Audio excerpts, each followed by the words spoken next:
¿Qué es la Ley 462 y por qué enciende a Panamá? El país vive una de las movilizaciones más importantes de su historia reciente. Bienvenidos, bienvenidas. Esto es Enfoque con Alejandra Patrone y la producción de los pueblos y movimientos articulados en Avia Yala Soberana. Hoy junto a Olmedo Beluche, él es doctor en Sociología por la Facultad de Humanidades de la Universidad de Panamá, con quien vamos a profundizar este tema y sus vínculos con la minería, el poder y los movimientos sociales. Enfoque. Geopolítica, investigación, relaciones internacionales. Enfoque. Una mirada profunda y decolonial a los hechos más importantes de nuestra historia. Olmedo, ¿cómo estás? Bienvenido a Enfoque, es un gusto recibirte. Hola Alejandra, ¿qué tal? Saludos. Bueno, desde el 23 de abril, Panamá se encuentra en huelga general indefinida. Los docentes fueron los primeros en convocarla en rechazo a la reforma de pensiones y la aprobación de la Ley 462, considerada regresiva por amplios sectores del país. Contanos un poquito cuál es la situación actual. Bueno, en este momento la huelga continúa. Ya sobrepasamos las 4 semanas de movilización y huelga del sector docente, del sector bananero, que es muy importante, con una provincia bananera completamente bloqueada, que es Boca del Toro, y con el sector de la construcción, fundamentalmente, con un paro parcial en algunos lugares. Estamos sufriendo en los últimos días un embate represivo del gobierno para tratar de quebrar la huelga, que ha implicado tres cosas. A los docentes les suspendieron los salarios y los han puesto en el sistema como si fuera licencia sin sueldo. A los trabajadores bananeros, la Chiquita Brands, que es la empresa transnacional norteamericana que más intereses tiene en esa huelga, ha despedido formalmente a 4.000 trabajadores que están en huelga. Eh, bueno, pero el sindicato ha apelado a esa destitución por ilegal. Y finalmente el sector de la construcción, que es el sindicato más importante del país, al Suntrax le han lanzado la congelación de sus cuentas, le han allanado la cooperativa, le han detenido a dos directivos, entre ellos el más importante, el compañero Genaro López, secretario general fundador, que es una especie de Lula panameño por su tradición, y el secretario general actual, Saúl Méndez, que ha tenido que exiliarse en la Embajada de Bolivia para poder escapar del arresto al que había sido amenazado, incluso con atentado contra su vida, aparentemente. Y bueno, en esa situación de represión, pese a todo, la gente se mantiene en la huelga. ¿Y por qué crees que el presidente Mulino prefirió el camino de la represión y no la del diálogo? ¿Hay presiones externas en este tema? Hay presiones externas e internas. Las internas son los sectores financieros muy poderosos del país que esperan echarse al bolsillo los fondos de jubilación del pueblo panameño, que en este momento andan por los 10.000 millones de dólares.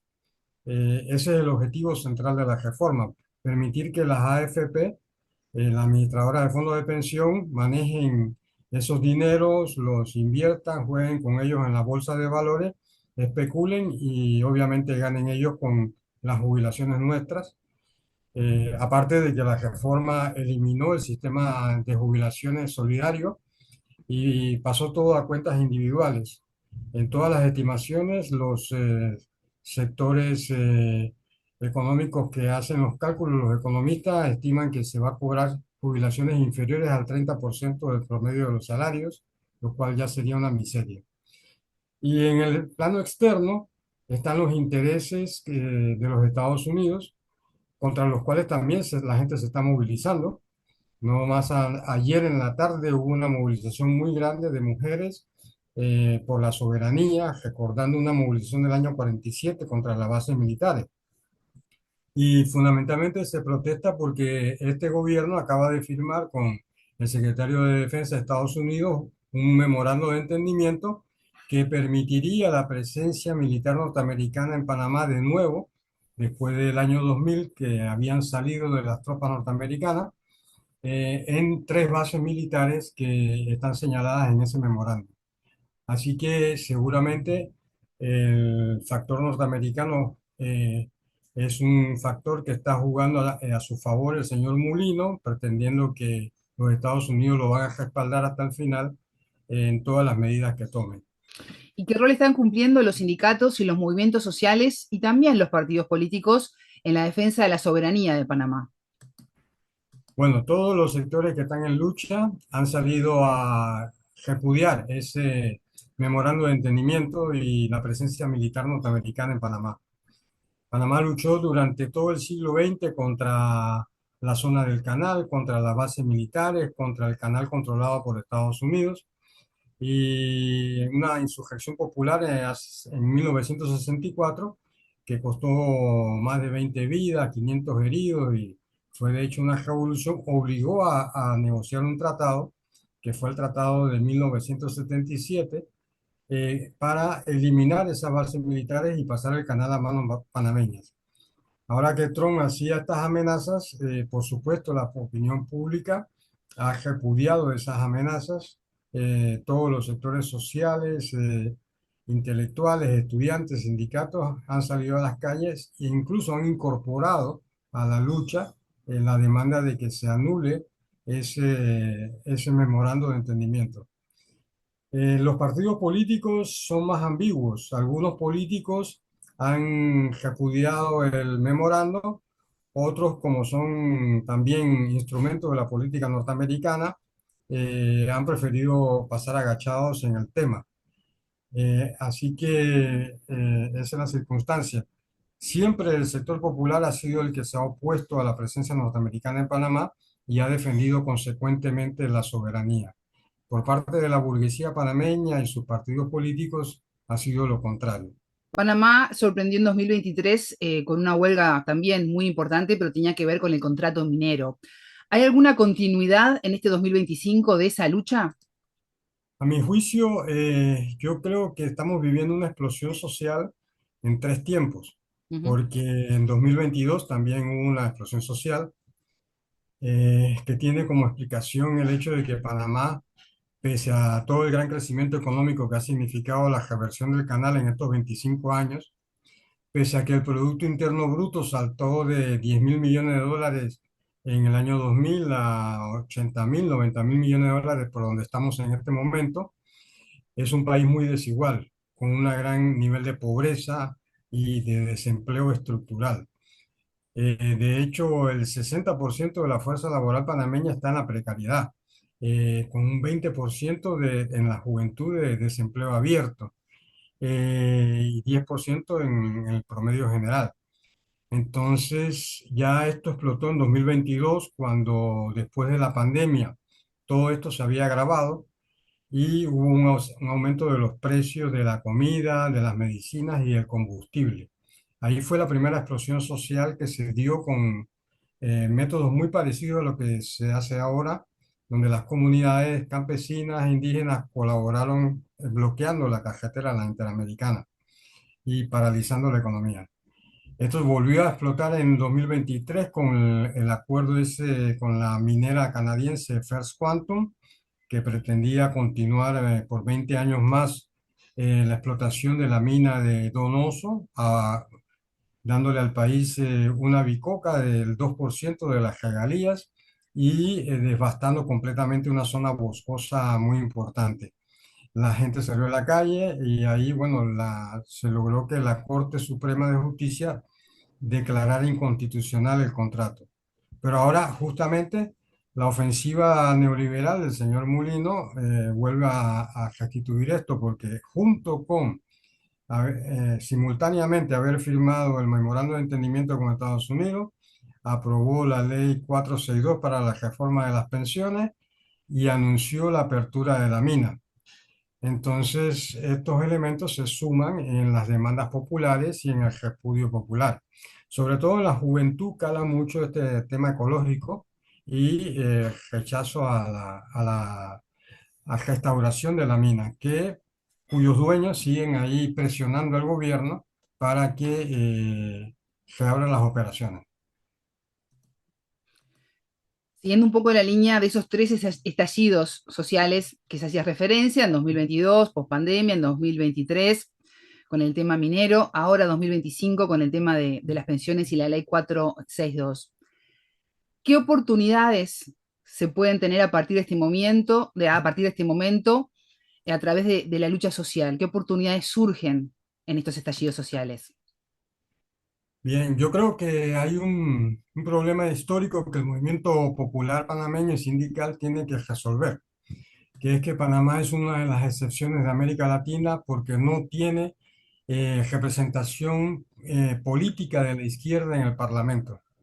No tiene un proyecto político o un partido o frente que exprese en el plano legal una alternativa al sistema neoliberal. Todos los partidos que participan del sistema político son de derecha, incluyendo la socialdemocracia del Partido Revolucionario Democrático. Y no hay expresiones de la izquierda de que luchen por una alternativa, por un país diferente, con un modelo económico distinto, que es lo que en verdad está en el fondo en esta discusión. Así que ese es un tema que es un reto para el sector popular, no porque no haya habido candidatos, porque los ha habido, pero ha faltado que la gente madure, lo que decía Marx de la conciencia economicista, del salto a una conciencia política. Y eso es lo que yo espero que esta lucha permita madurar. Uh-huh. ¿Cómo crees que continúa esta huelga? Bueno, cuando detuvieron a los compañeros del Suntrax y allanaron sus locales, hubo cierto pesimismo en algunos sectores, pero el día viernes en la tarde hubo una gran movilización en la ciudad de Panamá, enorme. Demoró casi 3 horas hasta la presidencia de la República. Eso animó a la gente y luego animó a la gente el hecho de que hubo una reunión de los dirigentes magisteriales en el interior de la República el fin de semana y ratificaron mantener la huelga el día de hoy, pese a las amenazas del gobierno. Y ayer la movilización de las mujeres, que fue bastante significativa, porque fueron un par de miles de personas, pese a la lluvia que estaba cayendo. Y creo que se sostiene el ánimo. Y sobre todo estaba viendo las noticias ahora en la mañana de Bocas del Toro, donde la lucha de los bananeros se mantiene muy fuerte. Eh, el gobierno está considerando, algunos le aconsejan que suspenda las garantías constitucionales. Todavía no lo ha hecho formalmente, aunque de hecho está violando los derechos democráticos del país con estos arrestos, detenciones, represión eh, y enjuiciamiento de los líderes sindicales con acusaciones falsas, pero formalmente no lo ha hecho. Creo que si lo hace sería su última carta. La otra opción es que el Comité Ecuménico de Panamá, la Iglesia Católica, cierta iglesia de los hebreos y creo que pentecostales, ¿no? O protestantes se sumaron a una declaración que hicieron el día jueves pidiendo que haya moderación y pareciera que se ofrecían a mediar en un diálogo. Entonces, así están las cosas. El gobierno tiene que decidir si diálogo o profundizar la represión. Homero Beluche, doctor en sociología, panameño, muchas gracias por estos minutos con Enfoque. Gracias a ti, Alejandra. Es momento de despedirnos. Pueden dejar sus comentarios aquí abajo sobre lo que está ocurriendo en Panamá y lo seguimos analizando juntos. Suscríbanse a este canal por más contenido geopolítico. Tengan todos ustedes una excelente jornada. Buena vida para todos. Enfoque, con Alejandra Patrone y la producción de los pueblos y comunidades articulados en Abya Yala Soberana para www.radiovictoriagt.com. Transmiten Radio Dignidad de Honduras, Codecá Guatemala, Abya Yala Soberana, Minca Comunicaciones de Argentina, Rondas Campesinas de Perú y Radio Victoria de Guatemala.